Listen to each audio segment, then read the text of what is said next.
minutes after start time. This meeting is being recorded. We might have 30 to 40 people here, so be nice.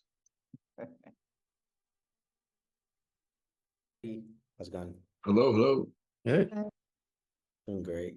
Yanni, your logo's backwards. You gotta reverse your thing so it looks backwards in your window. Oh, gotcha. Yeah, I gotta let me see if I can do that right now. Oh man. Thank you for telling me. I've been on Zoom calls for the past year, and no one's ever said that. Yeah. I thought it was just part of the logo. I was like, but I saw your cap. So Yeah. No, you gotta. It's sometimes reverse, right? Yes, we have, yes, it's like a photo. Go to the video settings and move it. Did that work? Yes, no, not yet. No, not yet. Okay. Look at that.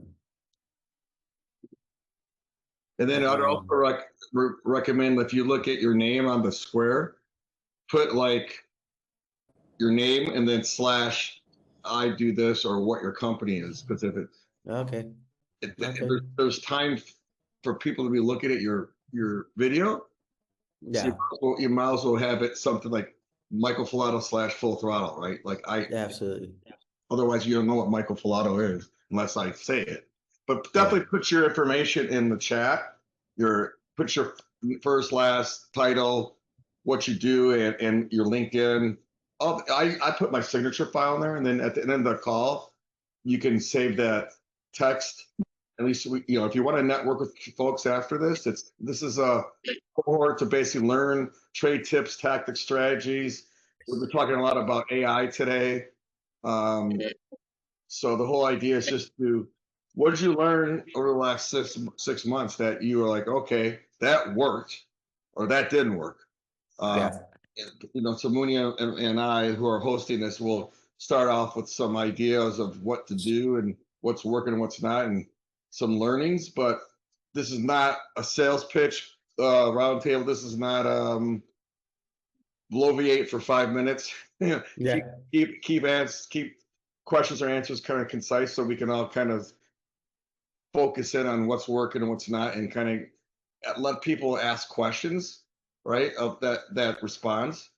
It's a really safe spot just to kind of learn from each other. And then hopefully you guys will trade tips and tactics and phone numbers to refer business to each other. It's a good way to kind of build your own top of funnel as well.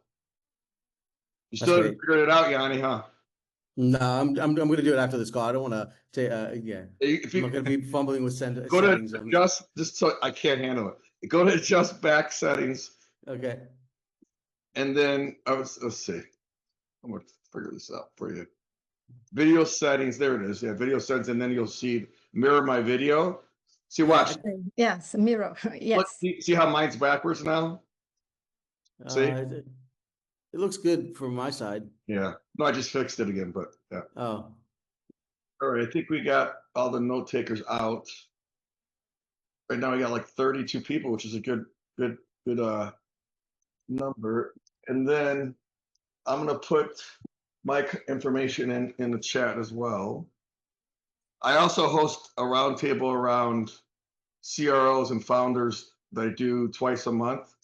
This particular one I'm doing today with Munya is a kind of a special one that we use his LinkedIn and my LinkedIn, and we automated outreach to all the people that we know and say, hey, let's mix our connections with each other so that we can basically have a mixture of people we would have met, and both people can meet, and it turns into like a 6 degree of separation type thing, So that's that. I'm gonna put in my roundtable that I do the second and fourth week of every month.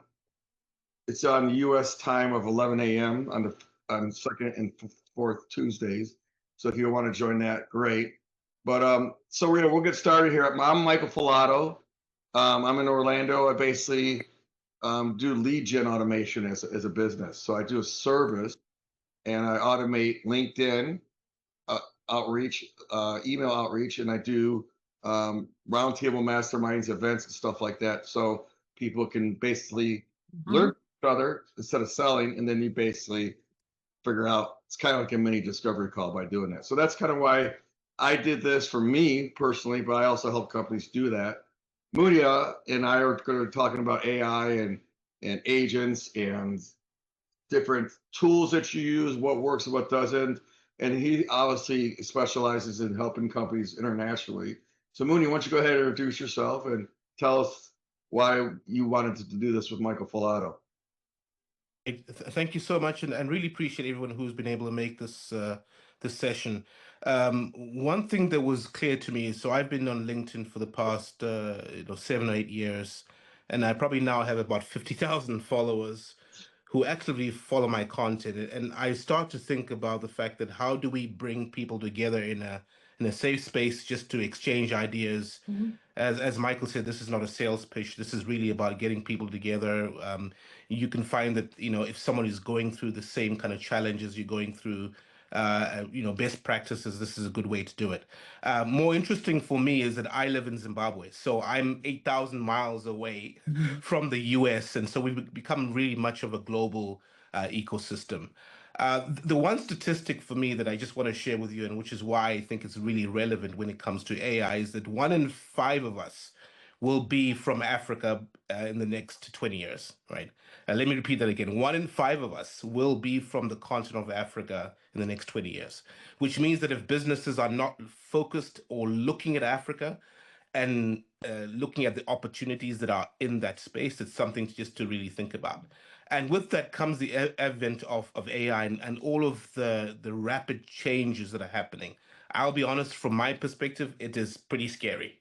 And so I think when I started talking to Michael, we thought, look, why don't we get together and just have a session, best practices, what are people going through, how are they navigating, what tools are they using, and hopefully each of us will leave with some nugget that will help us in our business, whether you're a CEO, even at the level of dealing with the board and making the board aware of kind of these changes. So with that, excited to be on this session. Thanks, Michael. Thank you. Terry, do you have a question? I was going to volunteer to go next, if that's fine. Oh, we're not doing intros for everybody. We would have we would have 40. We'd spend 45 minutes just doing intros. Perfect. No, but yeah, put your information in the chat. But you're welcome to engage in the conversation, and that's where we're all going to basically. We're not going to get to every single person and say and do. We're not. This is not like a pitching thing. Obviously, Munya and I are kind of talking about who we are because we are the host. But obviously, we want to talk about tips and tactics and strategies. So this makes this a useful time of our spend versus trying to sell our services. So one of the things that I wanted to give a background on the whole AI approach is there's a lot of different engines out there, and you got to really learn how to talk to it like a 4-year-old or 5-year-old. So if you're going to write messages and say, hey, I want to attract a certain type of person, you got to say, hey, please write this in an emotional and strategic voice, no less than 2,000 words, looking at people that are VPs of marketing in software as a service that live in the US and that talks about a leadership approach around the roundtable. That's how you have to really start thinking about how to use AI and really talk to it like you're trying to tell someone how to do this that's either works for you or someone that's no clue what you do. And if you use the word passionate, emotional, like a 5-year-old, and if you're saying like maybe I'm going after people that are that love Star Wars or they're CIOs, like put a little flair of Star Wars and Star Trek in there to make it kind of quirky. And then don't ever export that and put it into a message. You should definitely automate some of that, but don't ever do that without proofreading it. So make your content when you're doing outreach with AI, just like when you were saying about like, if you're going from Africa to the US, you got to understand the difference between the US customs and language and vice versa. Otherwise, you're going to be spelling things differently than you're used to. You're also going to be not connecting with them. So that's one thing. Also, a lot of people when they go out with content and using AI, they pitch slap. So if you notice that when we did this roundtable approach, Munya and I did not sit there and go, "Hey, we want to get on these, all you on the call and sell you." We want to basically just talk about what's good, what's not working, what's working. So that's the whole idea. Is think about when you're talking to people, who cares? So what? Why are you telling me this? How does this help me or my business, or how does this help feed my family? And then you'll basically connect. But if you say, "Hey, thanks for connecting, John. I'm glad that you did this. By the way, I do lead generation and I do this and I do that. And then this is I. It's going to be way too much." So that's one tip I'm going to give you. The other tip is use sales. You could go on mute if you're not talking, Chian. That'd be helpful. Come off camera, everybody, if you can too, because this is a networking thing. But the other tip would be on LinkedIn, there's 100 groups you can join. 100 groups. Those are like-minded people that you want to join, but you could send them free messages. Don't just post in these groups on LinkedIn and expect to get engagement of people. Connect, basically. We're gonna have to. Someone. Then we're getting background noise from someone. Yes, it's Gian there. Jan, let me see if I can mute from here. Yeah, I'm gonna look for him because it's getting too much. Where is it? I don't even see him now. Anyway, so the whole group thing's a really nice feature to use, and you can send free emails that way.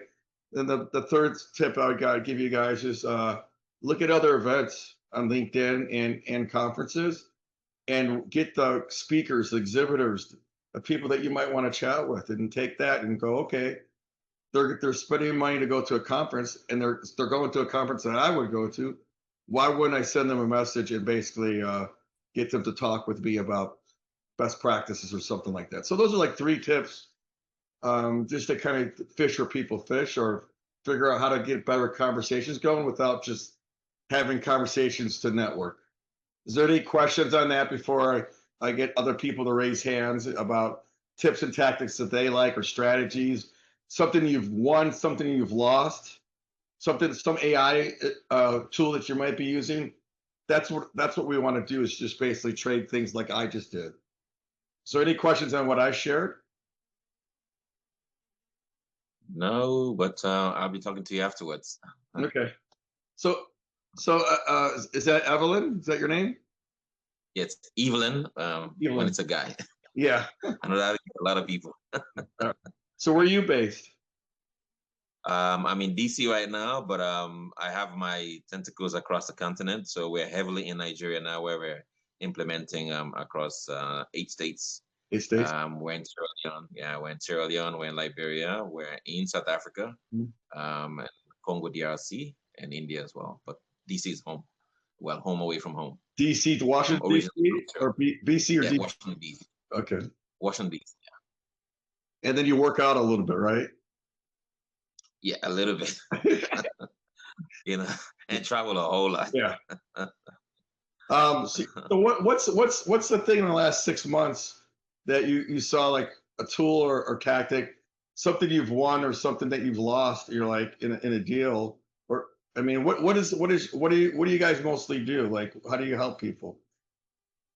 Your company. So for us, I mean, we spread across 5 companies in our group, but the primary thing we do is train people, for BPO jobs and other types of skill sets. So we have a course list of about 820 courses, and then we spread that across 60 programs for training people, whether it's AI, cybersecurity, and the rest of it, and the soft skills that go with it. And then we have a program that we've actually set out called ICBM, which is more or less the intelligent capital formula, where it's like we're helping people with them in the middle as a 360 view. So in looking at the training that we're doing now, particularly in the case of Nigeria, we're training 50,000 youths and placing them in our BPO centers. So what we're doing is we're training and we're building the centers and placing them as we're going. So we actually just started. So the first 2 centers are up and running on that. And of course, you talk about doing all of this without AI. In the days without AI, it would not have even been possible to have gotten it this quickly. Yeah. But the amount of speed we were able to achieve by just aggregating AI tools for the pros and cons across which we could use them for has been immense in terms of getting us to be up and running this quickly. And I think the results are showing on the ground. I'm just looking at some of the things we're doing now. So it's education and business process outsourcing, right? Yeah, technology. If you put those, if you merge those two together, it's like everything in between those two. Yeah. How many people are in Nigeria? So for this first seat, we have roughly about 500 now. But we know that number is. I'm looking at my registrations today. I saw like 1,000 coming in. So we know we're gonna be busy for the next 3 years. It's a 3-year project, of which we have. How many people live in Nigeria?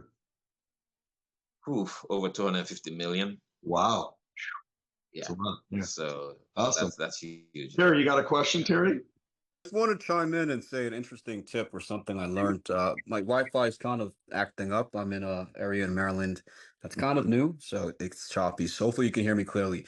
Goldman Sachs released a report, and this is helpful for people to know because a lot of times, I know, at least for me, I straddle the U.S. and Ghana. Can you come off camera so we can see you? Yeah, what I do is choppy. Okay. Oh, okay. Yeah, again, apologies. So that's why I joined earlier. Hopefully people caught a glimpse of me.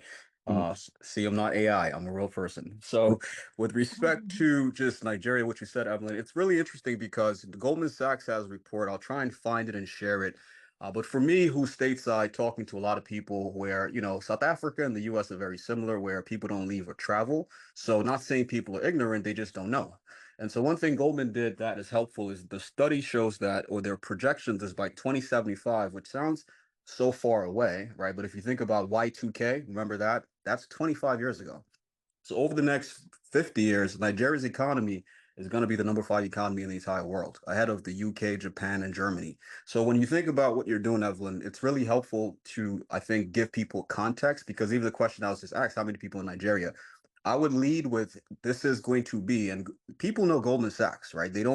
Why would they lie? What is their incentive to make this up, right? And so for them to say that Nigeria's economy will be the number 5 economy in the entire world, that is something that I think a lot of business leaders and corporations, at least in my ecosystem advising enterprises, they're curious and they're looking to lean into that. They just don't have any context on, how to navigate these, these markets that are inevitably going to have, as Munya said, 1 out of 5 people globally under 35 will be African. You can't ignore that, or you can at the detriment of your business not being viable, in that period of time. So I have to hop. Just wanted to chime in and say I'm excited to be joining these sessions, and thank you so much, everyone, for having me. God bless. Yeah. What do you do? Yeah. So my work is a lifestyle. It's a marketplace, and so what I do is I help families and individuals who are doing business between the U.S. and Ghana primarily. So if it's travel, which is usually the on-ramp, right? If you've never been to Africa, you have no context. The first thing is we get executives to go. And then from there, we help them with all things that matter. So go-to-market strategies, market entry, expansion, so on and so forth, raising capital and things of that nature. So I'd say the 3 main areas are travel, real estate, and wealth management. My first career out of college, I worked in New York City as a wealth management advisor in Midtown New York. And so just blending those passions, advising US companies, Airbnb, Delta Airlines, CNN, Watch. I mean, the list is endless, but it's basically the same framework, right? They know there's something happening in Africa. The US media is interesting. We're not told what's happening outside the US, as we all see. So when you talk to decision makers, CEOs, chief strategy officers, as a company, especially those that are publicly traded, the only way they'll grow is more eyeballs. You think about a lot of companies have saturated in terms of US growth. So I worked at LinkedIn. I was part of the creative manager team. And that's the same story there, right? They've pretty much peaked all they can in the US. They need to expand internationally. So that's where, for those who are in the Africa space, that's an opportunity to guide them because they have no context on Africa, right? If I'm living in San Francisco, what do I know about Africa? But if you lead with things like, hey, we've all used or we know a company called Lyft, right? Lyft was actually inspired by Zimbabwe. The founders went to Zimbabwe and they created a company called Zimride. They came back to the US, sold that company to Enterprise Rent-A-Car, and they pivoted to found Lyft. So there's tons of stories that show companies, US-based, Silicon Valley, going to Africa, battle testing in a sandbox there, and then bringing it back to the US. It's true. So thank you so much. I didn't mean to command, too much time. I just wanted to chime in before I have to leave to another meeting. But I've dropped my information and my LinkedIn in the chat. So hopefully we'll get to connect and we'll speak more. God All right, bless thank everyone. you. Anybody No have problem, any, Terry. anybody have a couple of tips or tactics they want to share or respond to what we talked about so far? Yes, my How name you is got to make AI. yeah, Go ahead. my name Go is ahead. Joanne Rowe, and I've heard Africa, Africa, Africa. But for those who've been onto the continent, Nigeria is different from Kenya, is different from South Africa. So it's not one monolithic opportunity, but just as you target market customers everywhere, you have to recognize that in Africa, there are different cultures, there are different opportunities, and you just have to do the hard work of research, not just think you're going to the continent, but you're going to countries in the continent. And Thank you. what do you specialize in? My name is Joanne Rowe. I was the former dean of the School of Business at Medgar Evers College, City University of New York, for over 10 years. Prior to that, I worked in IBM and federal government here. I also served on the World Bank and was at the Tanzania Housing Bank for a couple of years. But my energy is for underserved populations to understand that it's not just AI, but emerging technologies that are coming, and we need to get on the we need to train. And it is not just the underserved populations. The educational system isn't moving fast enough for the technologies that are being developed and the labor forces and entrepreneurs that we need to create to meet that demand that's coming in the future. I'm an academician, but also a practitioner. How do you think we're going to get these folks to learn how to use AI to help versus complain about it's taking jobs? Because there's obviously ways to use AI to make your job more efficient, proficient. If you're, let me just say this and I'll shut up for the rest of the time. It's about collaboration. It is not man or machine, but it's the synthesis of both of us working together to be, to have a better, improved living for all. It is not just about the machine. So if you focus on the machine, you've got to focus on the wrong place. You focus on the humans and making human conditions better. I'm done. Well, can I Go say ahead. Go ahead. Okay, so my name is Chukudum, but you all can call me Chimsy. I'm the founder of the Charm Effect. We use a framework called Business as a Baby framework to consult with customers. That your business is a baby, toddler, teenager, adult. So let's get to the AI part, right? So I use AI a lot. When I say a lot, I mean I use it a lot to do research. So I put an article or a post like recently, a couple of years ago, where I was telling people that back in the day, we used to Google, right? Now I don't Google anymore. Yeah. Because you talk to your AI like you're talking to you, like Mr. Michael said. Yeah. You talk to the AI like you're talking to a kid, right? I talk to it like it's my buddy. I said, look at this. Then I go back, I tell the AI, apply critical thinking. I go back, I say, play devil's advocate. Yeah. So You got to talk to it the right way. so I can see perspectives, right? And then from there, you can now be able to move forward. It's not about taking your jobs or not taking your jobs. It's about where society is headed. There's an article I wrote a while back. The man that invested in 1,000 horses the year before the steam engine came out. Is he a bad investment? Whether you like it or not, that's where we're headed. AI and robotics. So that's the future. So if you don't get caught on the train, you're gonna get left behind. And it's not because you're being left behind because you don't know what you're doing. It's just the way society is. It's like the advent of the computers. That's just what's coming. So is how we can actually use it and apply it to whatever perspective that you're using. And another thing is that in the industry, I see a lot of emails from different people saying we'll build AI agents for you. I just built one for the roofing industry for supplementary estimate. The thing I'm hearing from a lot of people is that everyone is hopping on the wave. The AI industry is in the baby form. I call it baby. It's a baby industry right now. So what you're seeing from people is, oh, you can use AI to do this, use AI to do that. But how is it driving the revenue? How is he actually driving the revenue of organizations? So you got to go back and think, what manual task are you doing repetitively that you can actually automate in a very simple way? So when you go back and you backtrack, then you can see how you can apply that. Don't be afraid of taking your jobs, none of that. Just look at how you can use it as it's a tool. So you control it. You're the strategist. is an executor. You're the general. So Yeah, yeah. So that's, I basically Yeah. use the whole approach in lead gen. Like I had my kids be my virtual assistant, yeah. clicking buttons all day and scrape and writing, go into a website, pulling all the speakers down and putting it in a Google Sheet. Now I use a scraper, scrape it. I could send out thousands of emails in one day, and then I have them working on human stuff like go reach out.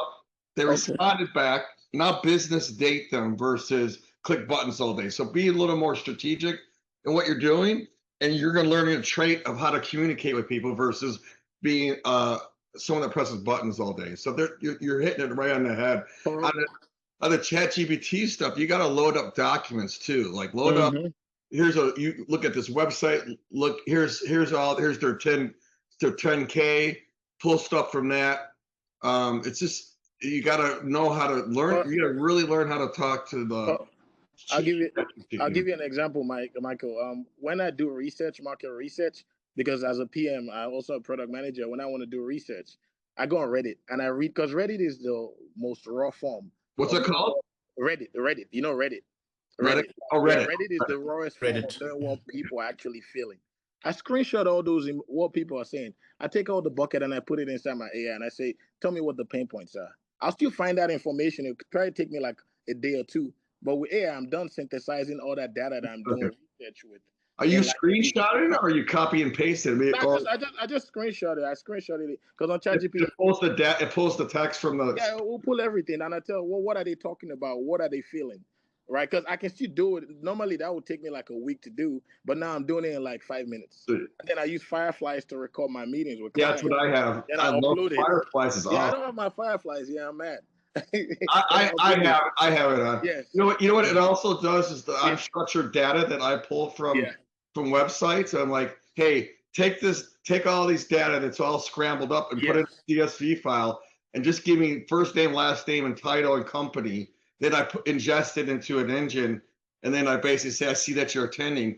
Because sometimes when you scrape, it doesn't scrape the right information. Yes, it doesn't. It doesn't. Yeah, and those ChatGPTs don't, or Geminis don't scrape LinkedIn very well. They block it. So yeah, you know, and I think I use ChatGPT, Claude, and they can search online now. Because I don't always listen to everything the AI says. Sometimes I tell my AI, I was like, you're not making sense right now. What you just said didn't make sense. Can you verify, research? Yeah, because you really have to look. As well. You have to look like you have to look like, because some things like and that's where people now actually make a mistake. Then you see some things generated, you're like, okay, AI wrote it, or this is not connecting because they're not actually critically assessing it. Awesome. That's where the human component comes in. Zen. Hi, Michael.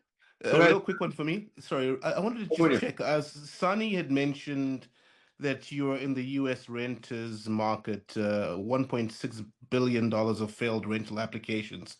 I'm really keen. Maybe you could just quickly comment on how you're using AI in that context. I think there's some really interesting use cases here, so would love to hear from you. Thank you. Yeah, thanks.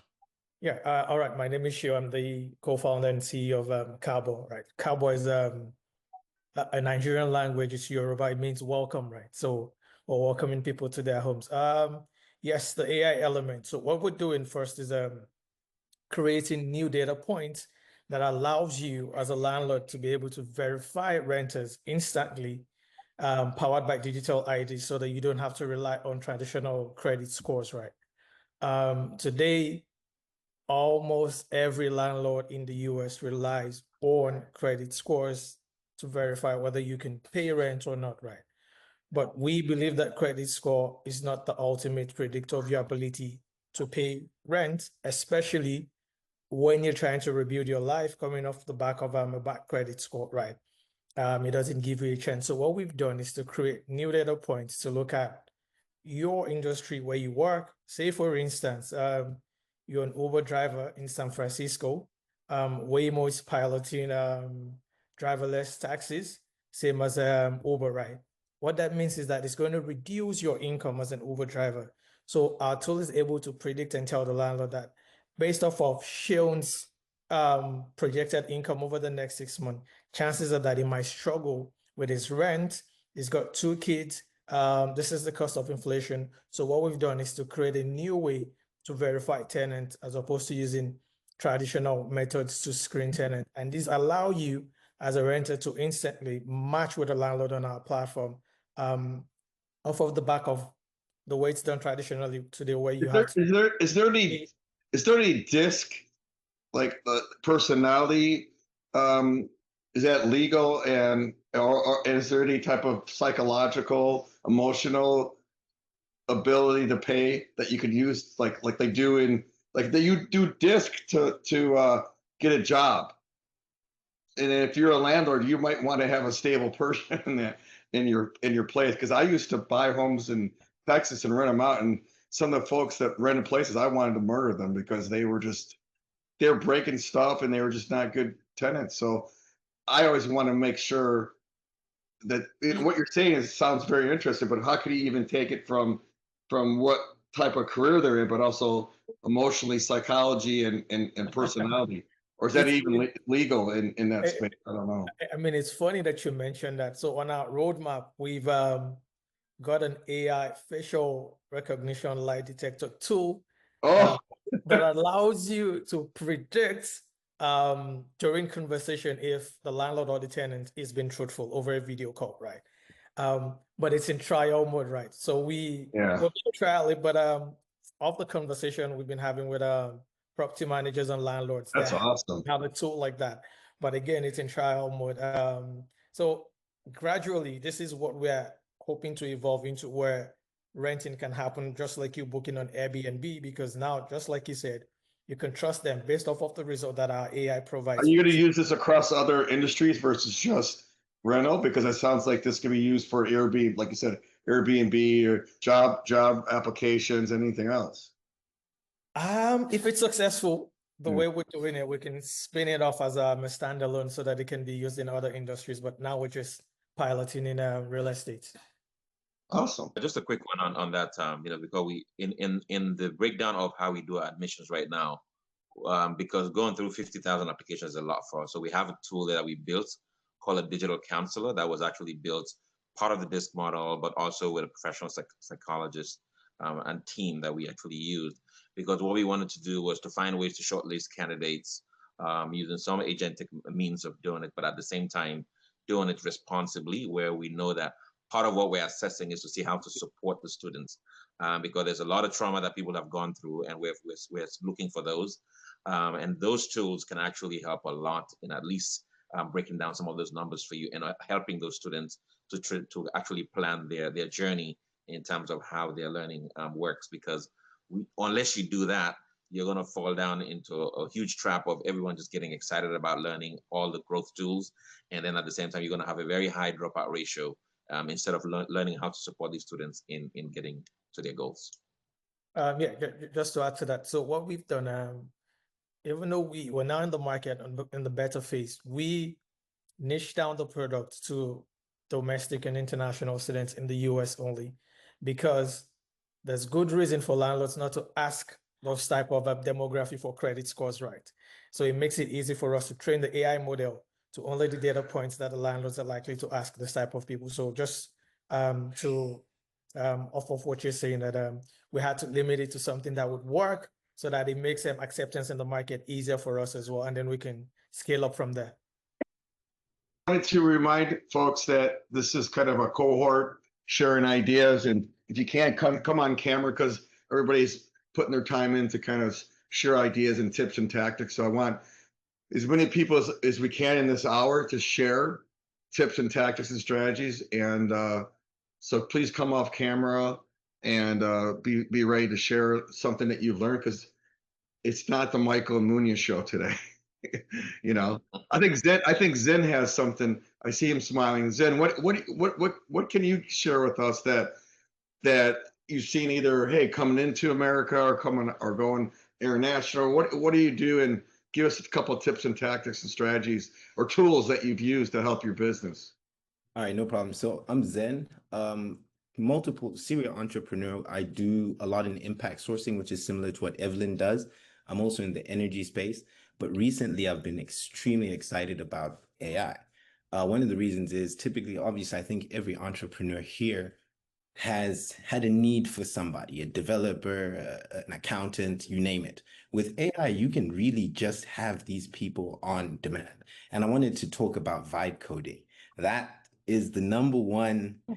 If you guys aren't familiar with vibe coding, let me put you on real quickly. You can go to Absolutely. exactly, you can go to a website. What's it called? Divine coding? No, it's No, vibe coding is a system. yeah, it's In other words, it's a way of low code, no doing code, things. where you can just prompt and any app or website will be instantly made. Okay, vibe coding. Oh, thank you. You tell it what you want it to do. Yeah, so about 2 months ago. We stay here in the US. You know the vibe. No, that's crazy. So about 2 months ago, I was invited to Jordan by the IFC and the World Bank to talk about job creation. Someone said earlier that, 1 out of 5 people will be from Africa. The truth is right now, guys, the World Bank has shifted from world poverty. They've shifted from world hunger, and they're focusing on job creation. Awesome. Yeah, in about 10 years, 1 billion people will be unemployed, which creates an incredible threat. Yeah, 1 billion people is a lot of people unemployed. So what they're focusing on is what I do. How many are unemployed right now? I think it's at about 300 million globally, from what I understand. So And we're that going for 300 million and 1 billion unemployed overnight, yeah. because of AI or what? No. Just the world, the way the world is going. It's not because of AI. Right, but I'm just understand what's the cause effect. I mean, people say this is going to happen. You don't know. No one knows the future, and there's a lot of things that are misconstrued when people say that, and it's going to freak out a lot of people in a lot of countries and a lot of markets. So I would love to know where someone got that number and why. Yeah, so with growth of populations like India, for example, Okay. and Africa is very close to India. Like you heard Evelyn say, there are 250 million people where he's from. If you ask him, Just Nigeria. how many of those people are employed right now? The growth factor of the world. Okay, that makes sense. It's inevitable. Yeah, you're right. Yeah. Yeah. So the cool thing is, for a lot of entrepreneurs, you can actually go to a website, and I'll give it to you. While I was in Jordan, I got to meet some people from a company called Replit. So for me, I'm gonna let you guys know there's an app called Lovable, Lovable. Just put it in. I won't even tell you what to do. It sounds like a dating site. It's better than a dating You site. think It matches you with your dreams. It's incredible. Really?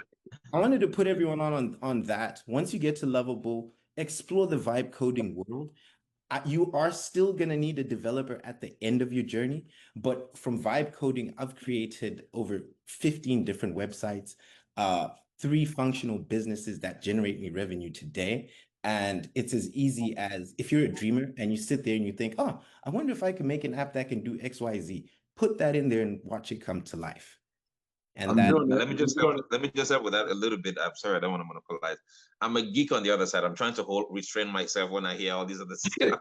So please permit me. But on the vibe coding, the importance of vibe coding is if you've always wished to want to develop something, but you're not a developer, and you just wish like you can actually get it to a certain point by just explaining those ideas and trying to get a tool to convert that idea into a product for you. That's what vibe coding pretty much helps you do. Except that in some of the cases it can do quite extensive things. I mean, for a lot of the accent training that we do now, we built that application just using Claude and taking that code and giving it to our developers to finish off. So about 70% of the coding we actually just prompted, vibe coded really, onto Claude, and then extracted those codes, give it to our development team, and then they were able to get it to go through. So for a lot of those who are actually trying to do stuff, that is an area that you want to actually, use your little skills to just play around with it. Nothing complex, and you don't have to be afraid of it. It's like literally not writing any kind of code. When you use Lovable, does it give you enough that you can actually use it, or you have to have a developer?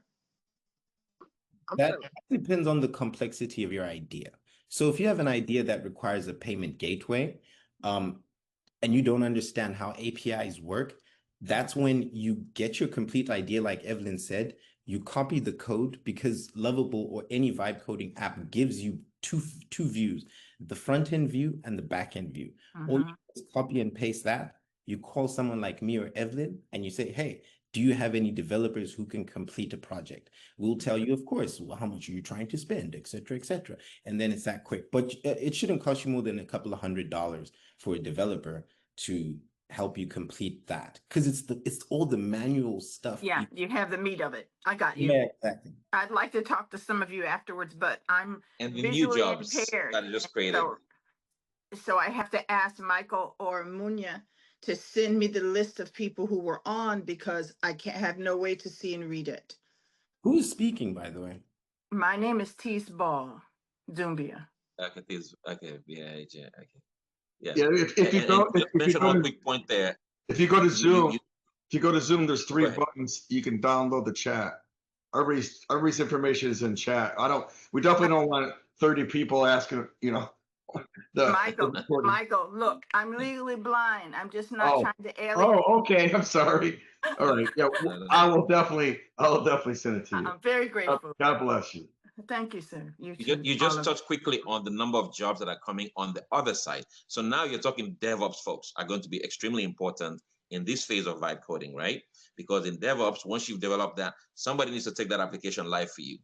And these are the guys these are their responsibilities. So those are new roles that you're going to start having more of. Of course, AI might still jump into that fray, but you still need a human in the middle to really perfect these solutions when you want to do it, especially things that are more complex. When you said that about DevOps, that's interesting because there was a client of mine, they actually built a DevOps as a service tool. They doing a POD work, and they automated DevOps because we had given them DevOps engineers to work on their project. It's like they literally built DevOps as a service.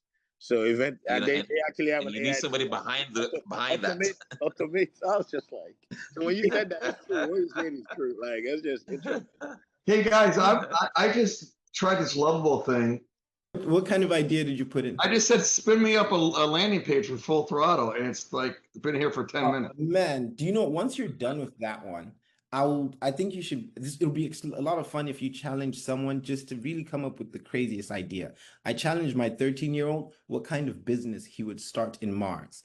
And that way he can leave it to his future generation. He ended up coming up with some company that uses the rocks for construction. And I said, just leave that there, put it in your will. And in 100 years, your kids are going to have a very profitable business. And when I tell you Lovable made it, Michael, it made it. And I would love for you to could you put the Lovable link? Because I'm trying to find it. Lovable.dev. Lovable.dev. LOV, like love. Yeah. Kind of like me, Lovable. Oh yeah, Amanda, I want to hear from you, Amanda. Okay, I want to let some other folks get in here. Amanda and Cheyenne, that's correct. Would you share some lovable ideas? Lovable. I'm like, I want to get on top of this too. It just sounds very interesting.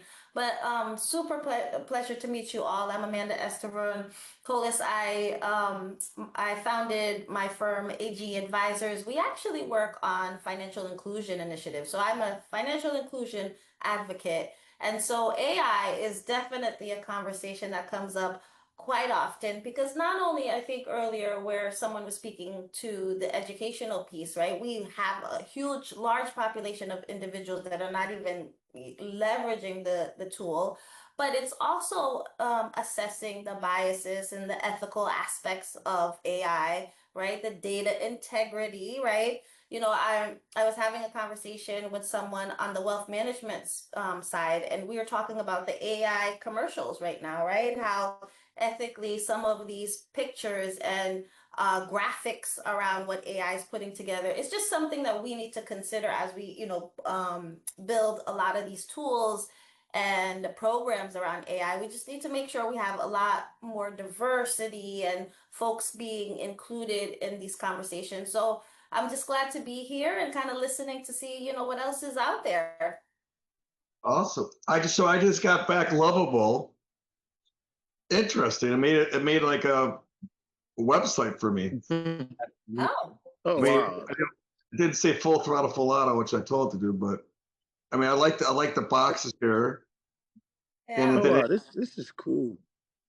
Yeah. Oh wow. This is Lovable. I like what I'm saying. Okay. I mean, who needs? Why would I mean, to be honest with you, like I used to use Fiverr and Upwork and stuff. I mean, this is why wouldn't I use this now? Yeah, you just gonna need someone to deploy it. That's just pretty much it, and it's good to go. Yeah. So, Yeah. So I take this and I would No, get no, hold on. HTML code from this or what? Let me help you out, Michael. Up on the screen to the top left-hand corner, you see the arrow facing up. Don't publish yet. You see the arrow facing up, left, a little bit more left. There. Just download the code. That one. That's number one. And then this will give you a link you can share with your team people, and it gives it a complete website. So right now your website is you can go live as we speak. Oh, interesting. Yeah. So, is there a Do way you you can guys point? know if this can help Is like there a way with you can? presentations and things? Oh, sorry, I didn't mean to jump in. Amanda, Yeah, I have a completely different website for presentations. Yeah. Has me spinning up LinkedIn posts, articles every day. I'll share that one with you in a second. Can you share the link Yes. to that one? And this is why we do this, guys. I mean, I don't heard of Lovable. I mean, this is like we exchange ideas, tips, and tactics, and hopefully do business with each other. Hopefully, refer business and give each other some sort of referral fee if you can help each other too. Absolutely. I Michael. would love that. So if you guys, I know a good friend of mine, and I'd probably post her link here. She's built an AI presentation tool that provides kind of like a talking script. So, for example, if you have any future engagements or things that you want to facilitate in terms of conversations to teach folks, you could upload the presentation and it literally pulls together a script. And so if anyone has anything similar to that, it'd be cool to learn. But I could also add her link because it's pretty interesting, especially if you think about it. We're in a space where we're always speaking to content and putting together, whatever productivity tools is helpful. I think that'd be interesting. Yeah, I used a couple of presentations. I don't know what it was, but it like murdered my presentation. I'm like, this is not good. So I'd love to see different tools that can make the presentation deck. But I just warn everybody, don't go into a deck too fast when you're doing a call. The best question I've learned is, and I should have asked you this, Amanda, like what grabbed your attention to join the roundtable today? So I asked that when someone gets on a discovery call. It's like, so Amanda, you booked a call with me. What grabbed your attention and you want to talk to me today? And I just shut up. So they're going to tell me what's going on, why they want to talk with me, versus me trying to say, well, I do lead generation and I do this and I. So that's one question I learned from a boss of mine that was really nonchalant. I'm like, I've been asking this a different way. Like, what's keeping you up at night? All these stupid sales ploys that people taught you in the 80s and 90s and 2000s. It's like, no, just let someone tell you what they're interested in and then see if there's a fit versus trying to fit around peg in a square hole type thing. So yeah. Shane, I'm murdering your name, but Murdering the name. Hi, Michael. Hi, everyone. How do you pronounce it? It's Chine. Chene. Nice to meet you. Likewise. Honestly, it's been a very interesting conversation and very, very insightful. I'm just literally here to learn. I'll be very honest with you. I work in payments and I'm still at that point where I'm really, really trying to understand where AI fits in everything payments, right? And I'm not talking about, trying to get the client onboarded and using like the AI tool, or, when it comes to like AML and catching things very quickly, when it comes to payments in itself, because for me, when I think about AI, I think about the fact that we humans still have to do the heavy lifting, right?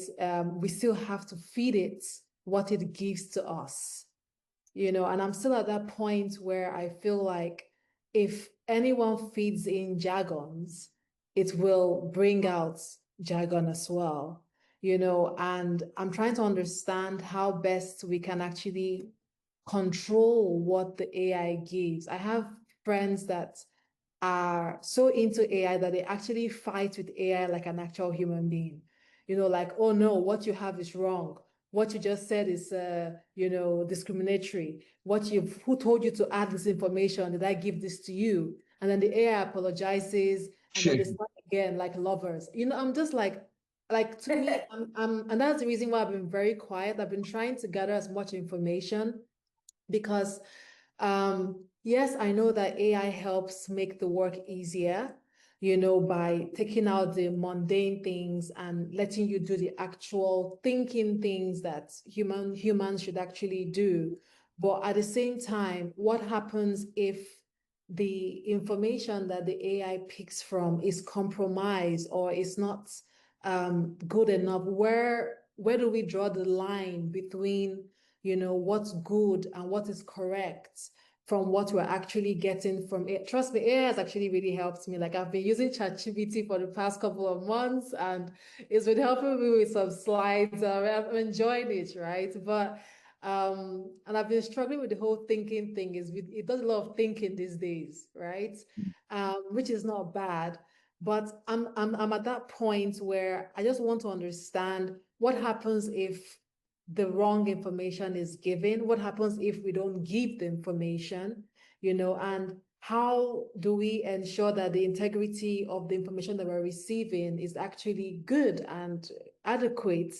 Yeah, so that's actually where I am right now as well. Yeah, Shanae, I want to say something real quickly if that's possible. Let me get Chika in here because we gotta get other folks to share as well. Hi, everyone. My name is Chika Okere, and I am a founder of a payment company in Nigeria, Flex. And I love what Chinaya said. Chinaya, I was in that space where you are trying to understand, again, jargon in, jargon out, researcher by trade, and I fully understand what you mean. What I started to look at, however, is using AI as a way to plug a gap. So you understand the start, you understand the finish, meaning you know what your question is, but you know what the outcome, an idea of your outcome, what you're trying to do. And using the AI information as a gap, then what that helps you do is kind of understand sometimes when that information is not adequate or correct or fulfills the need. But I think what's important too, as part of this whole AI advent, is the idea to train people on what the value of the information is. I can throw information at you. I can give you numbers. I can give you data. I can give you codes. But if you don't understand how that can be implemented and what is the value of the information you're getting. So it's one thing to ask questions. It's a whole different thing to get responses and being able to use that response to put it where you need to be. And I think for me, for payments, what I've been looking for here from people too on this in this group is to understand the biggest issue that I'm facing right now with my business, as we're growing very fast and we're doing really well, is fraud. And I know the rental piece that was talked about, how you can use AI to detect things ahead of time. Try and implement that same thing in the area of payments, where there are ways to understand and anticipate what would happen. You trigger a program, you trigger a path for your business, but you can now can now use AI to understand what are the loopholes there that you can proactively manage, pretty much thinking how people think, like feeding it information as far as what has been experienced and trying to use AI to understand how the outcome of that will be based on what you're implementing or deploying. That is where I'm at now because it's so difficult. I mean, the landscape of fraud across the world is just something that's just growing very, very much. And finding a way to control that, not even eliminating, but controlling it to where businesses are viable still. Otherwise, it kind of just pulls us all down. So I'm in that payment space as well. I'd like to connect with you, but I think the question you're asking is valid. What I did was using AI to plug a hole. I understand my question. I understand what I'm trying to do. And in between that, AI kind of fulfills that. That way, I'm not just kind of throwing information around. Plus, I'm training my team to understand the value of the information they receive. What is that? You got something back. What is the value of it? And that also helps as well. Thank you. Thank you. That's very useful because in the center that we have in Abuja now, that's 350 employees that are dedicated just to the security operations center, both for fraud management and all the other gaps that come behind it. But I think balancing those AI tools with a person in a security environment is basically part of the recipe that you need for that, because that is an ever evolving field that you're going to need in terms of fraud management. We got about 5 minutes left. I want to get a couple folks in here. Dan, do you want to go real quick? Sure. Good discussion. And regarding, is it Shanae? That's how you pronounce your name? Regarding your friends arguing with AI, it may seem kind of crazy, but I promise the best results you get from AI is actually treating it like a human because of how it's generated. The more you give it information and feedback and whatnot, it's just the more refined you get. And even in terms of trying to figure out how you phrase your questions, if you don't know how to simplify your own jargon, before you prompt it, you can literally just type out what you'd usually prompt it with, knowing that it's wrong, and say, simplify this for me so that, you know, it'll be a good prompt, and it'll actually give you the prompt, and then you can actually send the prompt back to it, and it'll give you what you want. Like, it's really elementary. Like, you have sometimes, I'm sure you heard this in business, where, you know, people who are like C+ students or whatever, they do better in business, and people are A students. Sometimes you overthink things. Like, you have to kind of even like slow yourself down and like get it really down to basics. And I promise you get like the best results from AI. Actually dropped also, that's a quick one, kind of we're wrapping up. I dropped a presentation software, Gamma, in the chat. And there's also another one called Beautiful and like Presentations AI. They're all pretty decent. What else? And I also do the additional development work that's required. Like one of you guys said, he said he met someone from Riplet, and he talked about Lovable and a couple of these guys tools. Let me make sure I get the rest of the folks. So we got 3 minutes. We got 3 minutes, guys. We're not gonna be able to get to everybody here. Tamawa. Yeah, I'll try to keep it quick, but thank you all so much for sharing your insights. I wanted to touch on just a few quick things because based on the information that I've been receiving, I think it's important for us all to remember, and I think someone mentioned garbage in, garbage out, but there is bias with AI. So even when we talk about how to determine if people align or things like that, I think it's always important to keep in mind that, yeah, whatever we're using to build our models has to have the right background data. I think one thing that took me a while to really appreciate is also that AI is not, like ChatGPT is not all of AI. It's just a learning model. And so I really like that you all are sharing a lot of resources that we can use to do different things that will enable artificial intelligence. And then I think if anyone has, because I've seen some lists of different AI tools for different use cases. And so I think, we've mentioned some here, but if you have any consolidated list that you use, I think it'll be really helpful to share. But thanks for organizing, Michael. Yeah, I tried that tiny well that someone just put Zen and it doesn't work, just so you know. But I'm gonna have to let you guys all go. When's the next one? I have one that comes up every 2 weeks. It's actually next week. It's kind of a CRO CEO roundtable. It's pretty much the same with what Munya and I did, but we basically, in this particular one with Munya, we used a lot of his contacts because that was kind of the thing that we were doing. Is like, let's use our connections that we both have that we never talked to. The one that I do every 2 weeks is kind of a set one that goes on every 2 weeks. It's for founders, VPs, executives only. It's not like for like the AEs and to get in there and sell and stuff like that. So that's kind of what that is. And so pretty much everybody on this call is welcome to join. And that's kind of every 2 weeks. It's 11 a.m. Eastern time. And there's an Eventbrite link in the chat. Again, for the people that need help, email me and I'll save the text file of the chat. Or I'm probably going to post this video on my LinkedIn because I think we had a really good discussion that there's nothing that can't be shared that was too controversial. So sometimes I don't post if we have really inside talk. But I think this was a really good roundtable. Thanks, Munya. And please join the roundtables that are coming up. And then if you need Munya or myself to help you with any type of services that we do, like obviously what I do is the Legion, Roundtable, MasterMind, email, LinkedIn, all that stuff. Spend more time selling, less time hunting is what I do. And then, Moody, do you want to throw in your like a little why to reach out to you before we go?